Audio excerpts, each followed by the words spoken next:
Hi, my name is Ethan. That's me there on the right. I'm a second-year student at SIPA and I study economic development. A little while back I started a microfinance organization called 50/50. This summer I went to Tanzania to help a group of entrepreneurs launch a dairy farm. We made a series of videos explaining the project and I wanted to share the first one with you. Here it is. I hope you enjoy it.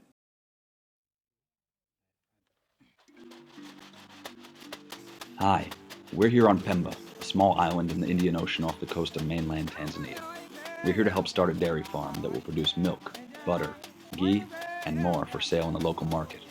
Pemba's got incredible beaches, lush vegetation, hard workers, and smiling faces.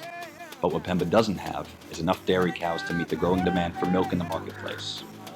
So how do you go about starting a dairy farm on a small island in the Indian Ocean? Easy. First, you start with 7 entrepreneurs in the town of Shanjani who will work together to manage the business.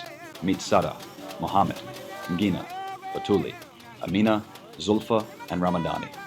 Add in Moli, one of the best veterinary doctors around, and a dash of 50/50 to help them get started. This is all beginning to feel a bit too Brady Bunch. Like any business, starting a dairy farm takes lots of planning. Let's start with the cow shed. The animals need a place for shelter, eating, and sleeping, not to mention milking. First, you need some good land. Check. Then, you begin building the frame of the shed by placing posts around the perimeter. Muhammad has already done this, with precise handiwork to make sure the structure is strong. We'll pick up some nails to secure the posts. You also want to make sure that there's a water reservoir nearby, so the cows will have something to drink. Now, it's time to go shopping. For the foundation, you'll need concrete. That means cement, small stones, and some sand. We'll also need rebar for reinforcement. We load it all into the truck and bring it back to the worksite. For the roof, we'll lay some small sticks across the frame of the structure. Then we'll cover it in makuti, or thatch made from the leaves of the coconut palm. All in all, we'll need over 300 pieces of makuti into the truck. It's tiring work, but rewarding. For the floor, we'll lay down some ground limestone, so the animals can sleep comfortably on a soft surface. And let's not forget, udder butter.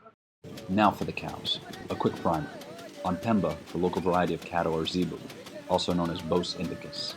You can tell a zebu cow by the large hump on the back of its neck. They're great animals, but not so good for a dairy farm.